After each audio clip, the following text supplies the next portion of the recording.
2025 대선 전략 정치본색입니다.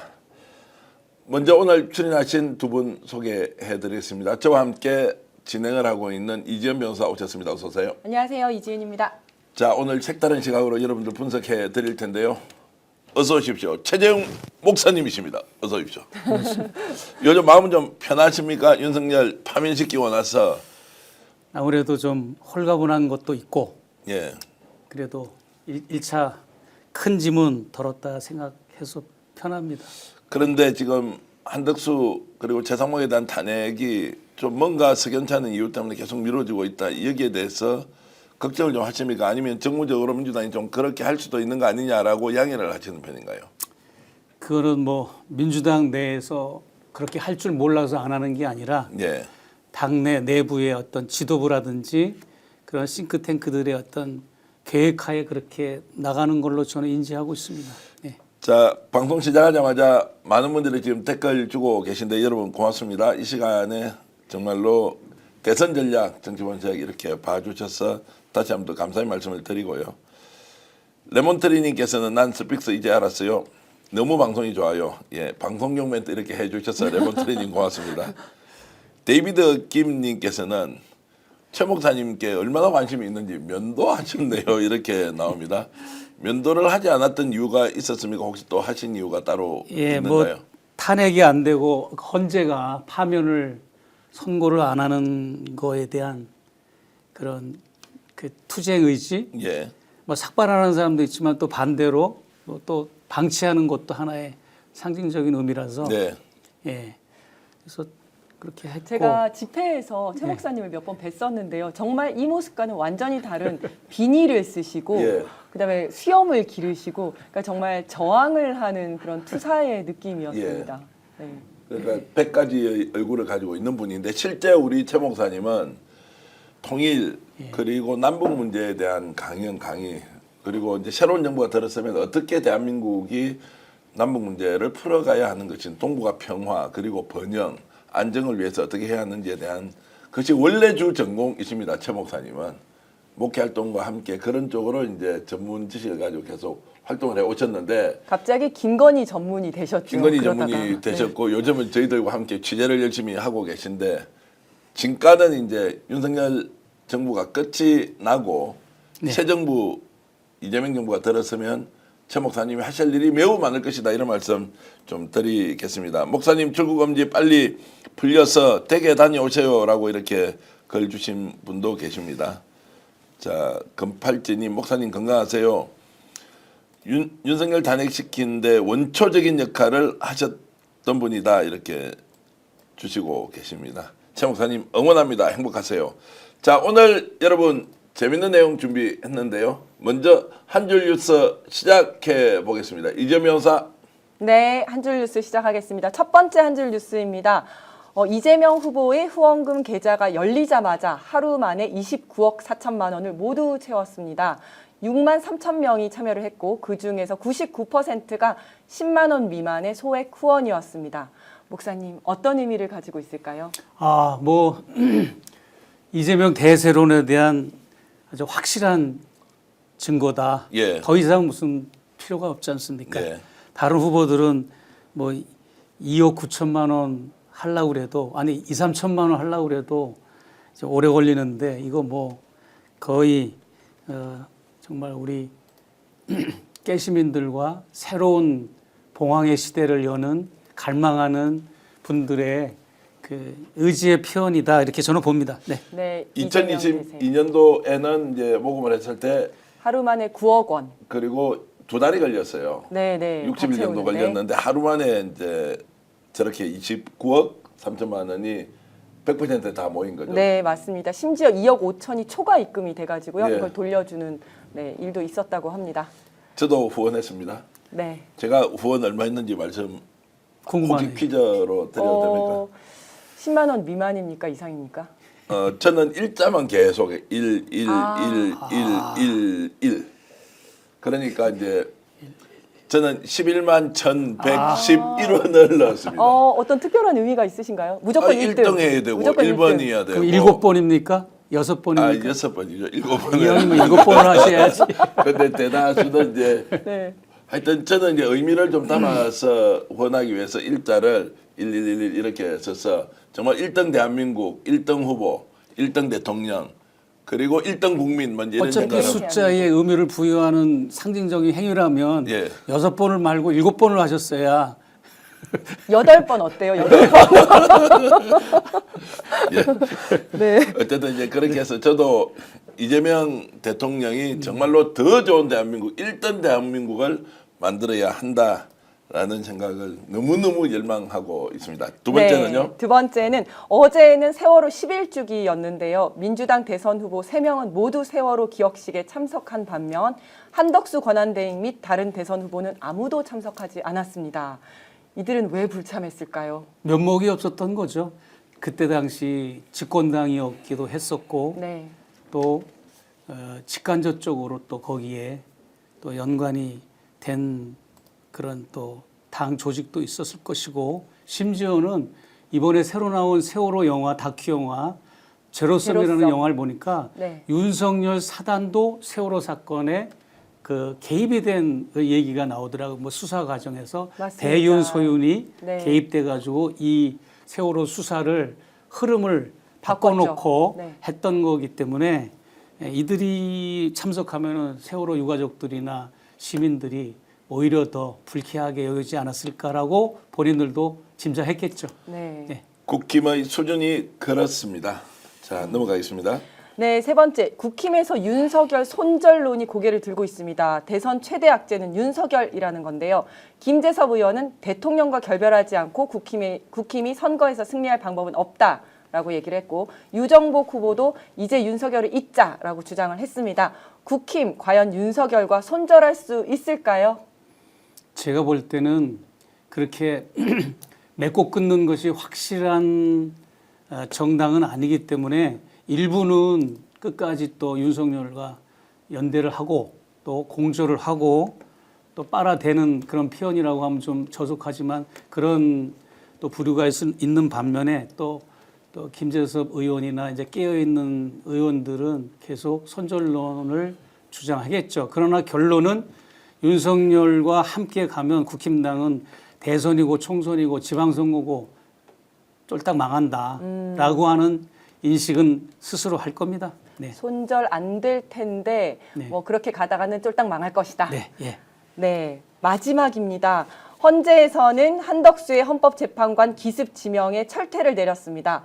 권한대행은 대통령 몫의 헌법재판관을 사실상 임명할 수 없다면서 효력정지 가처분을 인용을 한 건데요. 그래도 한덕수 대선에 출마할까요? 저는 이건 확실한 제 확신인데 확신입니까? 정보입니까? 확신 겸 정보인데 예. 지금도 이리 재고 저리 재고 간보고 있습니다. 그래요? 그렇습니다. 출마 아직도 결정한 거 아닌가요? 당사자는 당사자는 예, 당사자는 예.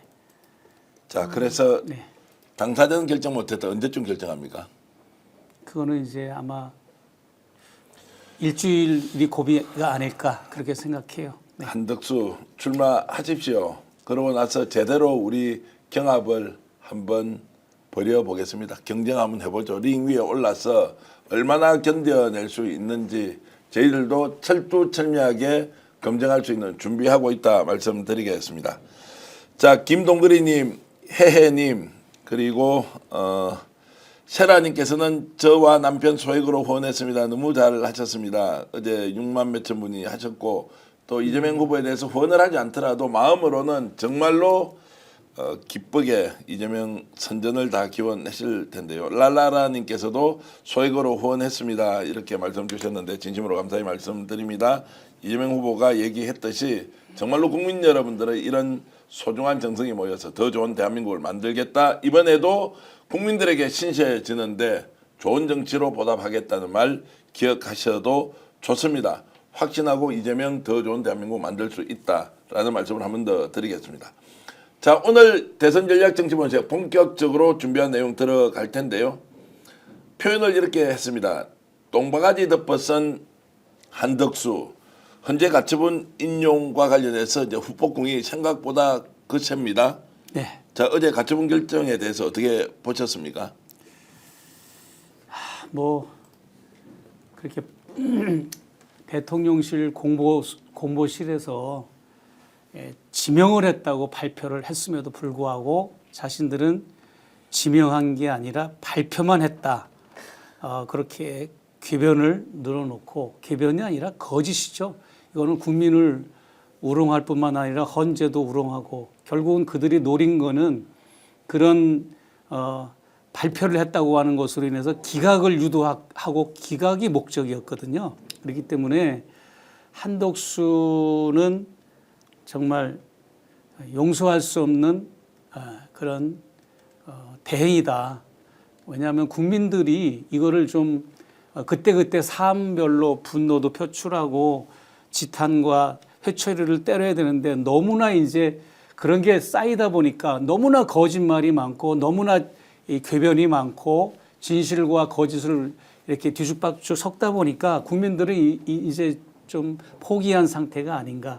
될 만한 사람이래야 회초리도 되고 책망도 하는 건데, 이거는 거의 자포자기 수준인 것 같아요. 국민들도 언론들도.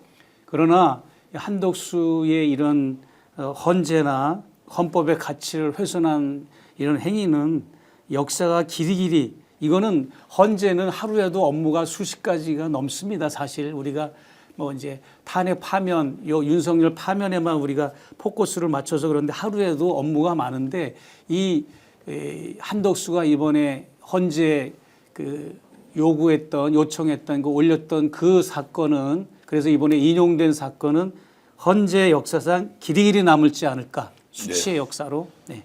이 정도면 사퇴, 자 일단 사과부터 해야 하고, 두 번째 뭐 총리직에서 아예 물러나야 되는 것이 기본 순서입니다. 사실 국헌도 물러났지만 말도 안 되는 논리를 가지고 이렇게 했는데, 자 오늘 언론사 이제 사설을 통해서 뭐 보수 진보 할 것 없이 엄청나게 비판을 하고 있습니다, 한덕수. 그런데 아무 말이 없어요. 어떻게 해야 됩니까? 아무 말이 없어요. 사과도 하지 않고 오히려 결과를 뭐 수용한다. 그리고 마치 본안에서 다퉈볼 것처럼 이렇게 국고를 낭비하고 있습니다, 지금.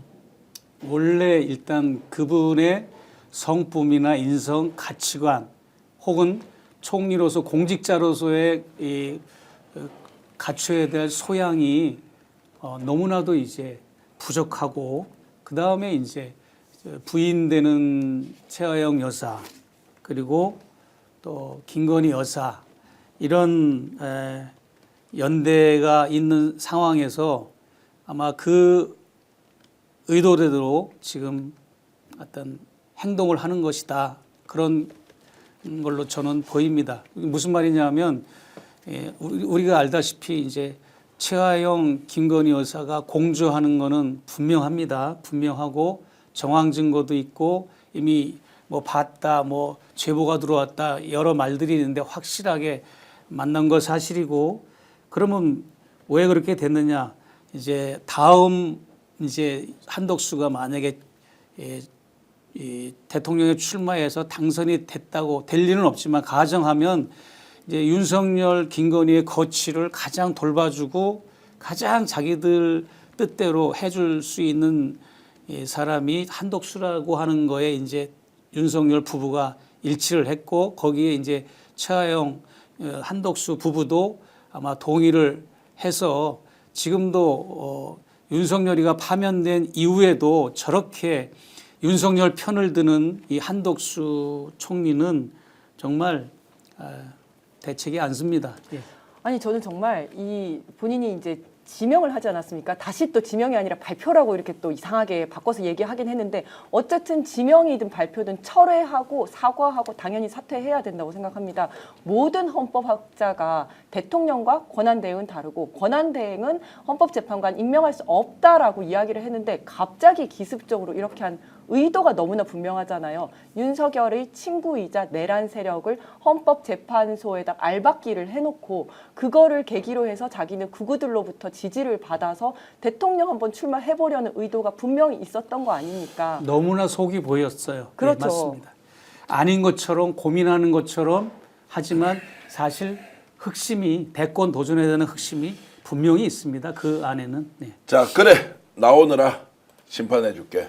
국민들은 똑똑히 이 사실을 알고 있다. 기다립시다. 네. 출마하도록 기다려서 심판하는 마음 계속 가져가면 좋겠습니다. 자, 새로운 주제 좀 가보겠는데요. 건진 얘기가 계속 지금 언론을 통해서 보도가 나오고 있습니다. 건진 법사 기억나십니까? 김건희와 가장 가깝게 지냈던 외부 조언자이면서 무속인이다. 그런데 이권사 개입을 했는데 윤한홍, 찐윤 중에 찐윤과 전화, 통화, 문자가 한두 개가 아니다. 인사청탁까지 했다. 희한한 사람인데요. 이 사람이 지금 통일교와 함께 뭔가 이권 사업에 개입한 거 아니냐라고 하는 것이 검찰 수사 과정에서 나왔는데요. 충격적인 것은 어제 압수수색 과정에서 한국은행에서 발행하고 뜯지도 않은 신권다발이 5천만 원이 나와서 현금이 1억 넘게 나왔는데 그중에 5천만 원은 아예 박싱이 돼 있는, 이것은 일반인들이 절대로 가지고 갈 수 없는 이 돈의 신권다발이 5천만 원이 나왔다. 이 사람 도대체 뭐냐, 통일교하고는 어떤 관계지라는 건데요. 자, 지금 이지연 변호사가 이 내용 잠깐 설명해 주시겠습니까? 일단 그 첫 번째 말한 내용에 대해서는 그 건진 법사가 통일교 쪽에 보낸 윤한홍 국힘의원이 금융권 문제도 해결할 수 있다라는 내용의 문자 메시지를 검찰이 확보한 것으로 파악을 한 거고, 그리고 또 통일교 측 인사가 뭐 다녀와서 희림 대표도 한번 뵙겠다라고 했는데 이게 이제 희림 종합건설 이야기한 거지 않습니까? 건축사 사무소죠. 네, 예. 네. 그래서 코바나 컨텐츠를 여러 번 후원하고 용산 관저공사 설계, 감리 등 사업까지 맡았던 곳이기 때문에 결국 김건희와의 관계도 의심이 된다라고까지 추측을 할 수가 있습니다. 자, 그래서 이제 지금 이 문제는 검찰에서 수사 과정에서 흘렸거나 기자들이 취재한 내용 여러분도 확인하셨고요. 저희들이 사진 한 장을 보내드리겠습니다. 어떤 거냐면 통일교 그리고 건진과 관련된 내용 나왔지 않습니까? 2024년 7월입니다. 작년 7월 달에 2박 5일 동안 미국을 방문합니다. 윤석열, 김건희 부가 미국 방문 전에 하와이를 들렸는데요. 자, 사진 한번 올려봐 주십시오. 자, 하와이에서 자, 저렇게 내려서 인사를 하고 복장을 좀 잘 보시기 바랍니다. 흰색 자 외투에 재킷에 안쪽에 노란색 저런 남방을 셔츠를 입고 있지 않습니까? 이걸 가지고 문제 제기를 한 사람이 있고 저희들이 제보를 받아놓고 계속 확인을 하고 있는데 저기에서 땡땡땡이라는 지금 선거 부정을 주장하고 통일교와 깊은 연관이 있는 신천지와 관계에 있는 유력한 미국의 정치인 후원자가 등장을 합니다. 이름을 이야기해도 됩니까? 아직은 조심스럽게 자, 저 자리를 만들어서 왜 뭔가 하와이에 들렀던 이유가 있었다 이렇게 했는데요. 제보자의 제보 내용은 저희들이 이제 녹음을 통해서 가지고 있고 저것을 확인해야 되는데 문제 제기만 하겠습니다. 우연적이냐 필연적이냐 자, 이러면서 신천지에 이만희가 교주가 입고 있는 복장과 비교를 한번 해보겠습니다. 사진 하나 올려주시겠습니까? 자, 이만희 교주가 중요한 행사에 공식적으로 나갈 경우에 자, 노란 넥타이가 있고요. 실제로 노란 옷을 입기도 하고. 자, 이 사진 말고 다른 게 또 있습니다. 한번 띄워봐 주십시오. 뭔가 느낌이 비슷하네요. 느낌이 비슷하다고 할 수 있고 이제 바깥에는 흰색. 그리고 안에는 노란색을 입는 것이 원래 신천지가 대외 활동을 공식적으로 할 때 저런 복장을 입고 나오는 거 맞죠? 아십니까? 꼭 이렇게 뭐 규정이나 예. 뭐 의례화된 거는 아니지만 주로 많이 상용을 한다 이렇게 표현을 할 수가 있겠고요.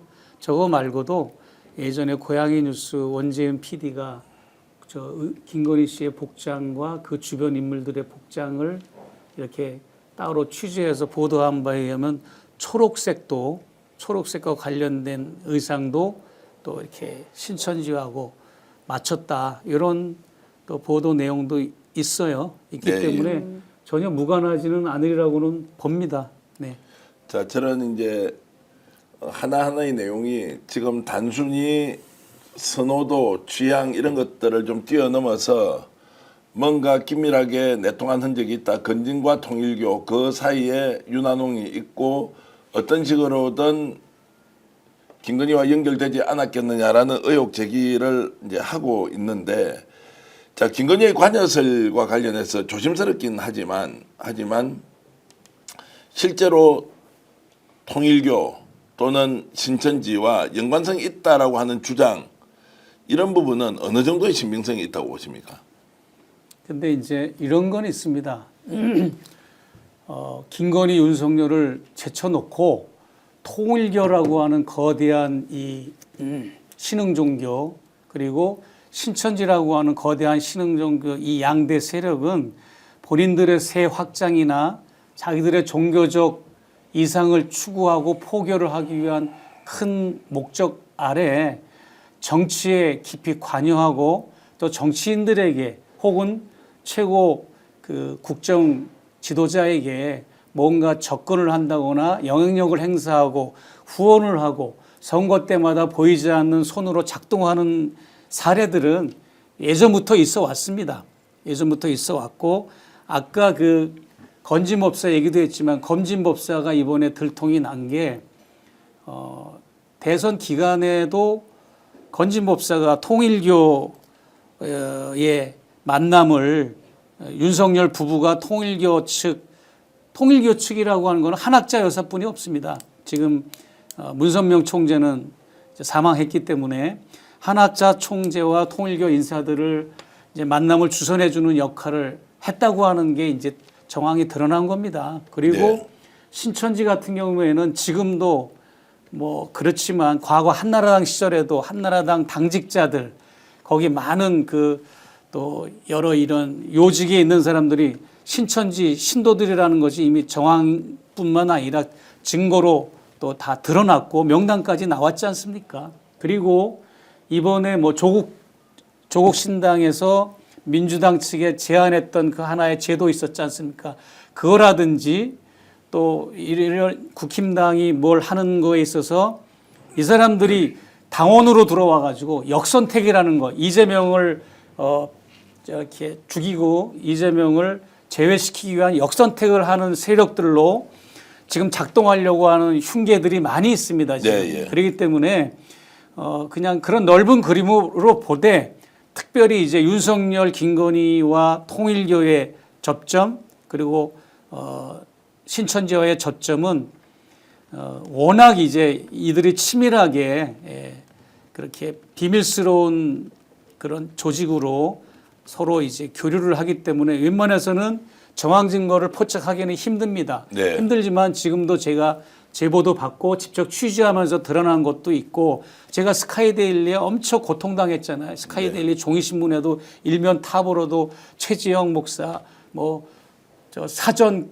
탄핵 모의 이런 되지도 않는 혐의로 국힘당에서는 TF팀도 꾸리고 시리즈로 나를 공격하고 그랬는데, 결국은 지금까지 확실하게 말할 수 있는 거는 스카이데일리의 많은 자금줄이 신천지에서 들어온다는 것을 내가 정황은 잡았어요. 네. 그리고 그렇기 때문에 더 이상 스카이데일리가 까불지 않고 이렇게 정권과 유착하고 결탁하는 행위, 가짜 언론이라는 가짜 보도를 언론이라는 미명하에 이렇게 국민을 호도하고 어거지를 쓰는 기사로 이렇게 반민주적이고 반헌법적인 언론의 행태를 보이면 안 된다는 걸 경고하고 싶고, 통일교 역시 마찬가지입니다. 통일교도 아마 한국에서는 모를 거예요. 제가 사는 미국에서 지금 한학자 씨가 라스베가스에 와가지고 그 카지노 하는 얘기는 엄청 많이 다뤘어요. 실제로 카지노 하는 사진도 있고,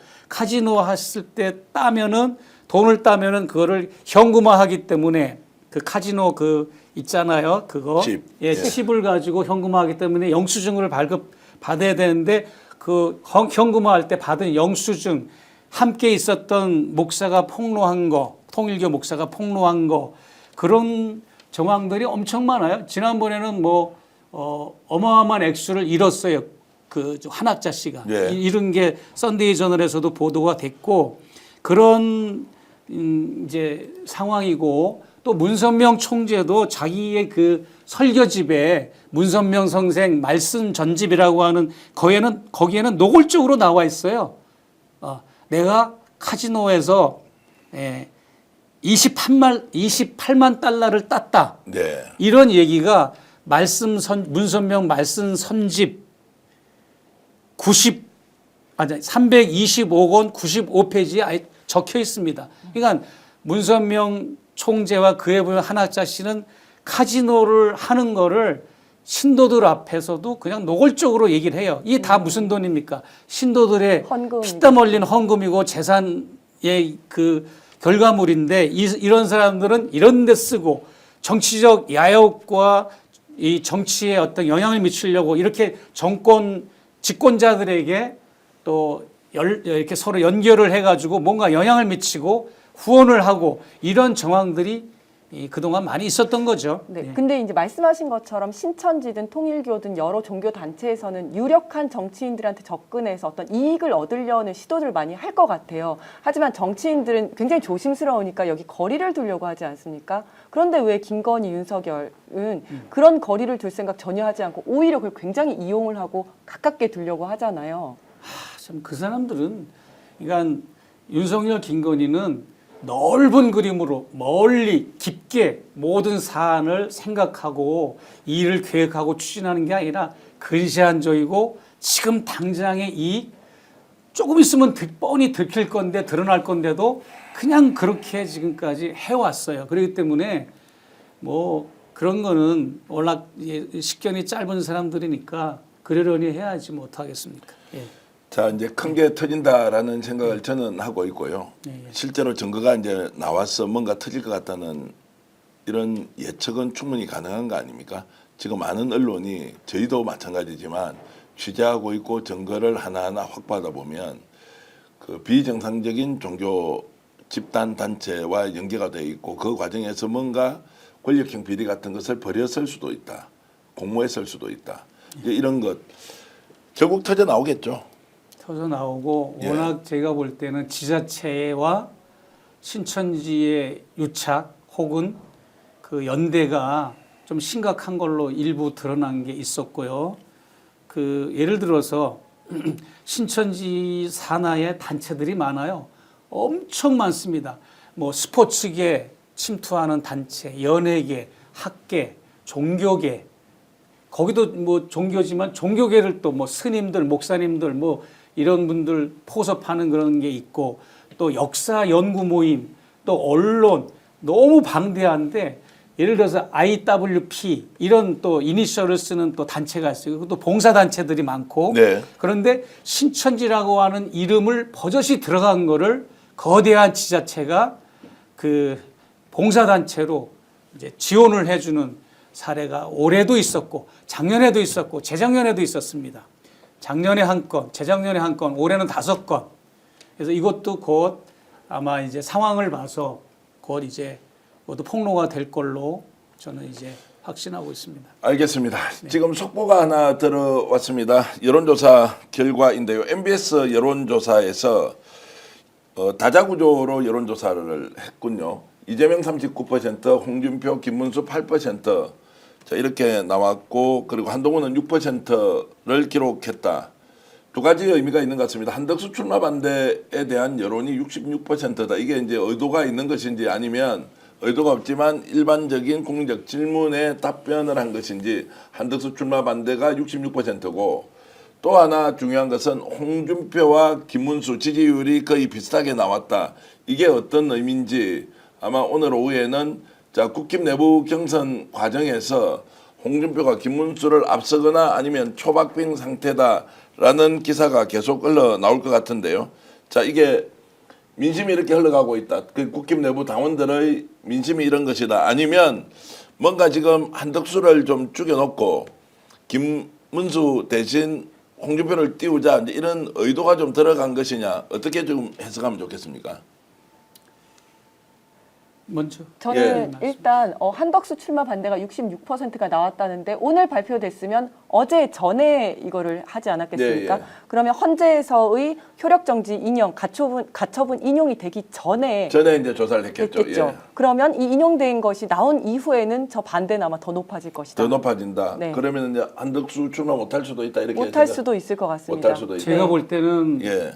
만약에 그 결과가 반영됐다면 85% 이상은 되지 않을까 반대가.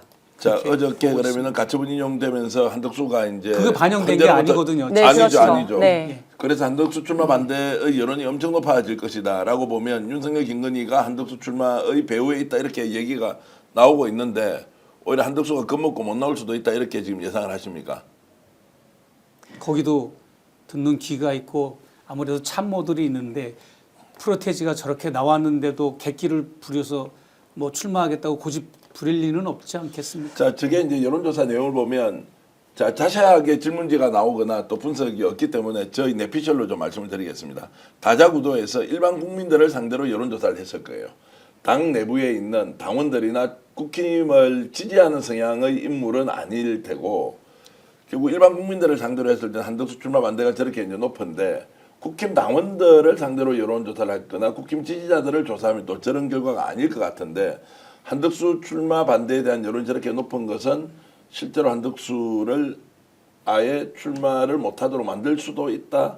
저는 그렇게 생각을 하고요. 예. 왜냐하면 저거보다 이제 높아질 거지 않겠습니까? 적어도 뭐 85%까지는 안 가더라도 저는 70%보다는 높을 것 같은데 그러면 한덕수가 먼저 좀 주춤주춤 할 것 같습니다. 네. 지금도 본인이 뭔가 결정을 하지 못하고 이 사람이 얘기하고 저 사람이 얘기하는 거에 따라서 좀 왔다 갔다 하는 입장인데 지금 본인에 대한 반대 여론이 더 높아진다? 이러면 본인이 저 상황에서 저걸 뚫고 나가면서 내가 하겠다라고 말을 못할 스타일 같습니다.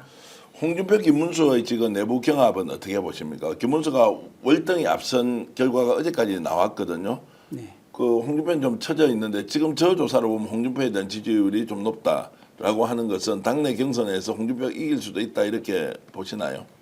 그렇죠. 뭐 이제 일반 국민들이 생각하는 김문수와 홍준표와 당내에서 어떤 투표가 경선의 투표가 작동되는 거는 좀 다르리라고 보고요. 네.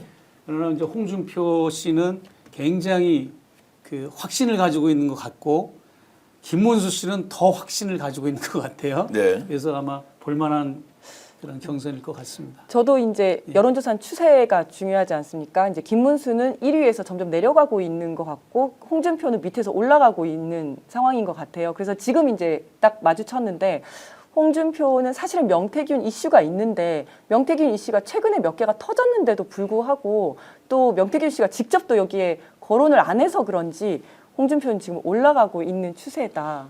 그렇다면 뒤집힐 수 있을 것 같습니다. 자, 뒤집힐 수도 있고 저는 뒤집힐 수 없다라고 보는 쪽인데 그것은 이제 결과를 가지고 나중에 저희들이 확인을 해보기로 하고요. 홍준표가 갖고 있는 악재가 계속 터져 나올 겁니다. 특히 돈과 관련된 문제 해명이 석연치 않아서 과연 주변의 인물들이 알아서 했다라고 보기에는 너무나도 어려운 상황인데 끝까지 검찰 수사하고 있지 않으니 마치 덮고 넘어갈 수 있을 것 같지만 실제 그렇게 하기가 어렵다. 그리고 홍준표 씨는 좀 태도를 고쳐 먹어야 됩니다. 뭐냐면 자기가 이제 출마하겠다고 언론도 드러내놓고 이제 뭐 회견도 하고 기자회견도 하고 뭐 이제 정책 브리핑도 하는데 그 태도 자체가 오만불순하고 또 기자들을 대하는 게 뭐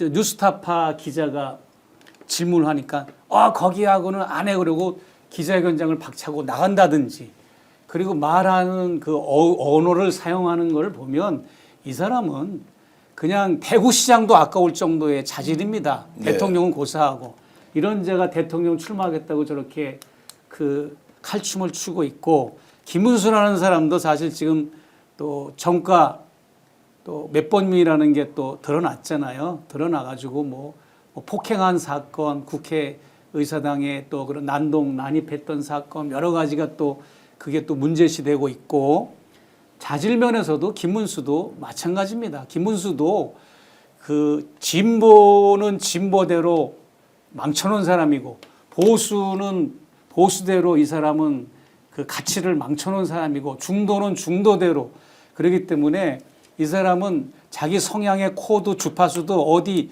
일치를 시킬 수 없는 성향을 가진 김문수고 그리고 여러 가지 김문수는 지금 합당하지는 않다고는 제가 보여집니다. 워낙 사람이 없다 보니까. 자, 양비론으로 들릴 수도 있는데 네. 자, 자격론으로 따지면 김문수의 무자격성 네. 그리고 홍준표의 무자격성 누가 더 자격이 없습니까?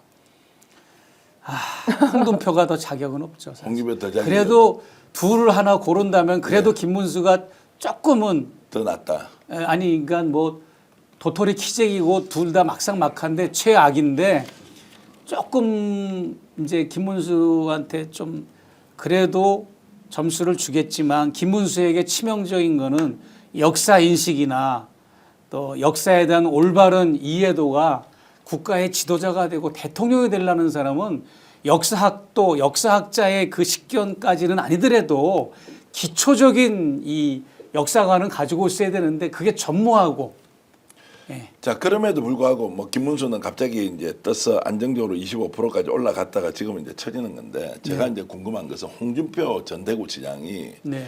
이렇게 다시 출사표를 던지고 나와서 자, 우리는 이렇게 팩트를 가지고 막 비판을 하지 않습니까? 그럼에도 불구하고 어떻게 홍준표 지지율이 이렇게 나오느냐는 것이 제가 좀 의문이 되어서 이거 어떻게 우리가 그 이해하고 사람은 설명해야 됩니까? 뭐 그야말로 이제 대선 떴다방 뭐 예. 후보가 직업 아닙니까? 그 사람은 후보. 그리고 대구시장으로 간 것도 지난번 떨어지고 대구시장으로 간 것도 자기의 또 이번 출마를 위해서 자기의 어떤 베이스를 다지기 위해서 대구시장으로 간 거지. 왜 대구시장으로 갔겠습니까? 그래서 습관적 대선 후보자들이 안철수, 홍준표 그 몇 사람 있잖아요. 예. 네. 근데 안 되는 거죠. 될 수도 없고요. 예. 자, 왜 이렇게 지지하는 사람들이 있는지를 이해 잘 못하는 상황입니다. 저는 김건희 윤석열한테 포커스를 맞춰보면 아마 두 내가 그럴 것 같아요. 아, 우리 내 마음 갈 곳을 잃어 그랬을 것 같아.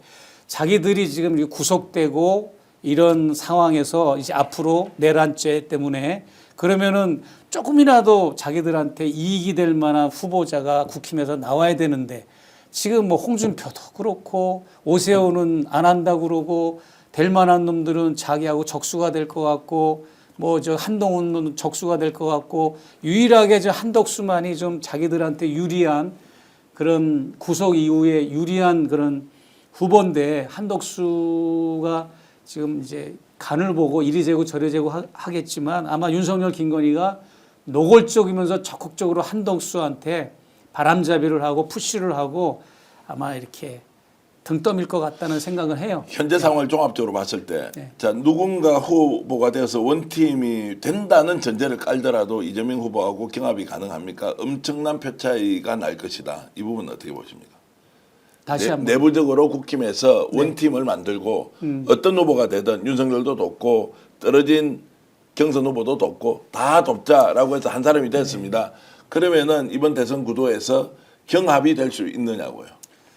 뭐 경합이 될 수는 있겠지만 그런 그런 그 플랜을 어느 분이 또 저한테 심도 있게 찾아와서 얘기해 주셨는데 이낙연 측에서 오히려 국힘당이 해다 안 되면 이낙연을 영입한다 이런 얘기까지도 예. 돌고 있고요. 그래서 이제 조금 더 시간이 지날수록 전이 가경이 될 거다. 후보 문제에 있어서 후보 선정에 있어서. 네. 뭉쳐도 망한다. 네. 안 뭉쳐도 망한다. 이미 국힘은 정당으로서 유권자의 선택을 받을 수 있는 수준을 아예 넘어섰다. 그리고 일부 강력 지지자들이 존재하지만 그 비율이 여러분들이 생각하는 것보다 훨씬 더 상대적으로 낮을 것이다. 투표율은 민주당 이재명을 지지하는 사람들을 중심으로 엄청 높아질 것이고 보수는 실제로 투표장으로 안 갈 가능성이 높고 가더라도 극렬한 극우, 준동, 극단 세력들이 가겠지만 표 차이는 엄청나게 난다라고 저는 생각을 합니다. 한번 이것은 이제 다들 배팅해놓고 두고 봐야 하는데 이것은 안이하게 대선을 대응하자는 것이 아니라 지금 현재 국힘이 하고 있는 일련의 행태, 한덕수, 윤석열, 김건희 그리고 내부에서 지금 경쟁 구도를 가져가는 사람들이 던지는 메시지를 보면 야 이거는 정말로 심판을 자초하는 정당인 심판을 자초하는 후보, 심판을 해달라고 국민들에게 절절히 요구하고 있는 윤석열 김건희다. 그래서 이 분노나 심판에 대한 에너지가 훨씬 더 강해지고 있는 대선 국면 여러분 느끼지 않습니까?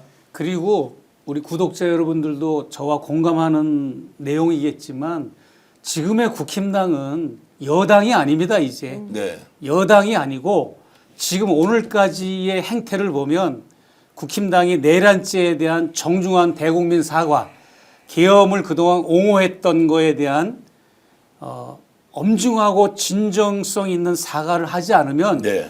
국힘당은 여당이 아니라 역적 패당들입니다. 역적 패당이다. 그렇습니다. 제도권 정당이라고 볼 수가 없고 어떻게 국민들에게 총뿌리를 겨눈 칼을 겨누고 총을 겨눈 그런 대통령을 둔 집권당이 어떻게 그 대통령과 결별 선언을 안 하고 끝까지 저렇게 옹호하고 그 다음에 그 탄핵 선고가 나오기까지 그 이후에 지금까지 계속 궤변을 늘어놓고 오히려 민주당의 책임을 전가하고 이재명 대표에게 책임을 전가하는 이런 아주 정말 도덕적으로 윤리적으로도 파탄자만이 할 수 있는 행동들입니다. 그래서 이거는 국힘당에서는 후보자를 이렇게 애쓰지 말고 후보자를 내지 말고 패기투항하고 좀 이번에는 자중하고 이재명 대세니까 그냥 이번에는 그냥 다소곳이 있는 것이 오히려 그 당에는 유리하지 않을까 싶어요. 네, 마지막으로 하나만 더 여쭤볼게요. 또 미국 시민권자시잖아요. 이번에 이재명 전 대표가 타임지 선정 가장 영향력 있는 100인 중 한 명으로 선정이 됐습니다. 근데 이 그렇습니다. 타임지 선정이라는 게 어떤 의미가 있습니까? 근데 이제 많은 분들이 내가 이렇게 좀 보니까 뉴욕 타임즈하고 타임지하고 헷갈려 하시는 것 같아요. 우리가 이번에 이재명 기사가 나온 100인으로 선정된 그 타임지는 그냥 타임 매거진이라고 보통 네. 그래요. 타임 주간지 네.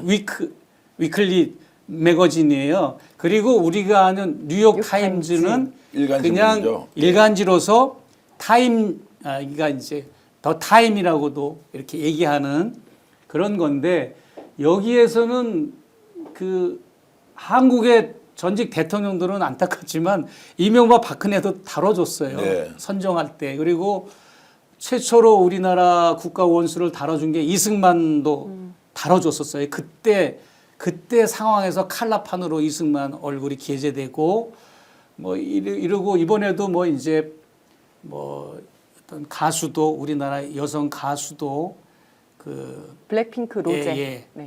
그분도 다뤄줬고 많은 이제 남미의 대통령들도 다뤄줬고 했는데 그 이재명 대표가 그럼에도 불구하고 심도 있게 가장 많이 디테일하게 다뤄졌어요. 원본을 보면. 그래가지고 정말 시골에서 상경에서 공장 노동자로 뭐 손가락 다치고 이런 디테일한 얘기가 다 이렇게 인생 역경과 성공 스토리, 휴먼 스토리가 다 다뤄졌고 그 작가가 사무총장이 그래 백인 선정위원회 그 PD가 이렇게 다 이걸 다뤄줬고 그 다음에 가장 유력한 대통령 후보다 여기까지 다뤄졌다는 거에 대해서 미국인들은 사실 그 이재명 대표에 대한 그 인지도가 좀 낮거든요. 네. 그래가지고 이제 저에게 미국 CBS 측에서도 제안이 간접적으로 들어왔었어요. 이재명 대표 혹시 출연하고 싶지 않느냐. 그래가지고 내가 그 이재명 대표 측에 내가 전달까지 했는데 인지도가 많이 낮은 가운데 타임지가 이렇게 선정해줘서 왜냐하면 미국 내에서 가장 발행 부수가 높기 때문에 이재명 대표의 인지도가 미국 일반 시민들에게 많이 또 확산됐을 거라는 네. 긍정적인 생각을 해봅니다. 그리고 방금 말씀하셨지만 저도 이제 선정이 문제가 아니라 내용이 문제다. 내용을 그럼요. 봐야 된다 생각을 하는데 선정은 웬만하면 많이 다 듭니다. 돼요. 예, 예, 그래서 이재명 대표 같은 경우에는 쭉 얘기를 하면서 차기 유력한 대통령이다. 북한과 무역 전쟁에 대응하는 게 쉽지 않겠지만 그는 위축되지 않을 것이다. 이렇게 딱 써줬어요. 그런데 이번에 트럼프도 선정이 됐습니다. 아, 북한과 무역 전쟁이 아니라 북한 문제와 이제 관세, 미국과의 네, 이제 네. 관세 무역 에 이 두 대해서 가지에 대해서 맞습니다. 기존의 아, 그렇죠. 윤석열이나 이런 지도자들하고는 거의 그 차별할 수 없을 정도로 여유 있고 실력 있게 그것을 잘 해결해 나갈 것이다. 하고 뭐 이렇게. 위축되지 않을 것이다 이렇게 예. 얘기를 했었고 근데 그렇게. 이번에 트럼프도 선정이 됐어요. 근데 트럼프에 대해서 뭐라고 얘기했냐면 이거 완전 그러니까요. 완전 나쁘게 얘기를 했는데 백악관 복귀하자마자 검사와 감찰관 해임하고 수천 명 공무원 해고하고 국제 원조 프로그램 철폐하고 교육부 무력화, 의회 무시, 세계 경제 혼란에 빠뜨리고 등등 그는 남은 임기 동안 이 나라 그리고 세계를 어디까지 비틀 수 있는지를 보여줄 것이다. 나름대로 완전 굉장히 악담. 객관성 있는, 객관성 있는. 선정 기준을 네. 가지고 있어요. 네. 예. 어쨌든 지금 이런 분위기에서 이재명 대세론이 확산되고 있고 또 이런 상황이 계속 더 확대될 것이라는 전망에 이제 미국 타임지가 이렇게 선정을 했고 또 폴리티코 같은 데는 예, 지난번에 한 예. 달 반인가 두 달 전에 그러고 예. 있고 그리고 지금 디플로마 뭐 이런 여러 이제 외신 또는 유력 주간지가 이제 사실상 대통령이고 이 사람이 어떻게 국정 운영을 할지에 대해서 예고 기사를 쓴다는 것은 이미 뒤집어질 수 없는 상황이 됐다. 여러분들이 다 알고 있는 내용입니다. 남아 있는 것은 얼마나 큰 표 차이로 이길 것이냐. 늘 걱정하듯이 많은 분들이 제안하듯이 경호 문제 아무런 문제가 없느냐, 경호 이슈 아무 문제 없느냐 이런 부분도 민주당이 잘 챙기고 있다는 얘기는 듣고 있는데 어쨌든 이재명 대선 후보를 통해서 대한민국을 바꿀 수밖에 없는 상황 확실히 우리 앞에 와 있습니다. 오늘로 지금 대선이 47일이 남았습니까? 네, 47일, 48일, 네, 46일, 47일 네, 남았습니까? 아마, 네. 저보고 그 이재두 회장님이라고 굉장히 방송을 열심히 보시는 분이 자 대선 전략 정치 본색이나 모든 프로그램에 D-Day를 표시를 하자. 아직까지 다른 언론은 하지 않는데 대선이 생각보다 빨리 우리 눈앞으로 다가오고 있는데 며칠인지 생각을 좀 못하고 있는데 좀 더 대선으로 가까워진다면 표의 결집으로 얼마나 격차를 벌이느냐라는 것이 매우 중요한 문제다라는 지적을 해주신 거 여러분들께 한번 공유해 드리고요. 많은 분들이 지금 댓글 주고 계셔서 감사드립니다. 좋아요, 구독 눌러주세요. 이거 보니까 왜 이리 제가 기분이 좋습니까? 평화님 좋아요, 구독 눌러주시오 이렇게 했는데 3,100분이 지금 좋아요 눌러주고 계신데 지금 방송 7,000분 이상 보고 계시니까요. 좋아요 눌러주시면 더 많은 분들이 이후에도 이 방송을 저희들이 재방송 통해서 계속 내보낼 텐데 더 많은 시청자들이 함께 공유할 수 있도록 좋아요 눌러주시면 좋겠습니다. 소희님, 김도희님, 홍길동님, 레몬향기님, 최은미님, 켈리님, 평화님 고맙습니다. 이런 말씀이 조금 전에 있었습니다. 국힘이 아무리 결집하더라도 이번 대선에서 30% 정도밖에 못 얻을 것이다. 그렇게 만들 수 있다라는 의견도 있었는데요. 장유정님 말씀처럼 표 차이가 더 중요한 선거가 될 것이다. 너무나 압도적인 표 차이로 이재명 후보가 당선됨으로써 통합이라는 구체적인 액션을 취하지 않더라도 국민 절대 다수가 통합이라는 논쟁보다는 국가 재건을 어떻게 할 것이냐, 완전히 망가진 시스템 어떻게 복원할 것이냐, 경제 성장을 통해서 합리적인 분배 문제를 어떻게 가져갈 것이냐, 이제 이렇게 지금 집중적으로 국정을 운영하면 좋겠다. 자, 이 한 말씀만 드리면서 여러분들과 공유하고 싶은데요. 어저께 국회에서 행사가 있었습니다. 어떤 행사냐? 성장과 통합이라고 여러분 들어보셨습니까? 성장과 통합이라는 행사에 무려 1,000명 가까이 나왔다고 하는데 이 부분은 꼭 짚고 넘어가야 되겠습니다. 대한민국의 탱커가 이렇게 많이 모입니까? 국회 행사하면 사람이 안 모여서 10명 모기도 어려워서 죽는 판에 어떻게 1,000명 가까이 모였다는 것이 말이 되느냐 이야기해 보세요. 원래 행사를 하면 다 이제 동원 할당량을 줍니다. 근데 네. 그 할당하기도 되게 힘들거든요. 근데 부르지 않아도 원래는 100명 정도 생각을 했었다고 하는데 1,000명이 넘는 인원들이 모였다는 것 자체가 이재명 대세론을 지금 보여주고 있는 거 아닌가. 그냥 인재들이 모이고 있다. 이렇게 생각하시면 될 것 인재들이 같습니다. 모이고 있다. 어제 직접 행사에 참석했던 분한테 얘기를 좀 들어보니까요. 너무 많이 모여가지고 뭐 행사장에 들어갈 수도 없었다는 거예요. 그 국회 가면은 이제 1층에 큰 회의실이 있지 않습니까? 네네. 그 바깥 복도에 꽉 차 있고 그러고 나서 이제 뭐 본인도 거기에 이제 지명받은 위원이겠죠. 이제 네. 그렇게 이제 멤버로 분과위원으로 참석하고 있는데 너무 많이 와서 뭐 어디가 어딘지도 몰랐다. 그런데 식사를 어디 가면 할 수 있다고 해서 자비로 이제 부담을 식사하러 가는데 그 국회 앞에 있는 모 식당에 가면 있는데 거기 가봤는데 예약이 100명이 돼 있는데요. 식당 앞에서 장사진이 기다리고. 장사진을 치고 있어서 들어갈 수가 없었다. 이런 이야기를 이제 할 만큼 전국의 인재들이 몰려든다. 이렇게 말씀을 드릴 수도 있고요. 다른 한편으로는 우리는 그런데 안 가보지만 참 사람들 눈치는 빠르다. 뭐 이런 생각도 들더라고요. 원래 대선 때가 되면 그렇게 또 정치 흐름이 그렇지 않습니까? 예. 그리고 이제 뭐 정당들도 난립을 하고 후보도 난립을 하고 쉬운 말로 대선 떴다방이 이제 작동되는 건데 그런 차원하고는 결이 다른 현상이었다. 이거는 정말 워낙 3년 동안 윤석열 정권이 망쳐놓은 이 파탄, 파국, 쑥대밭이 된 이 대한민국을 내가 가지고 있는 이 플랜을 이재명 캠프에 전해주고 싶다. 또 전달해주고 싶다.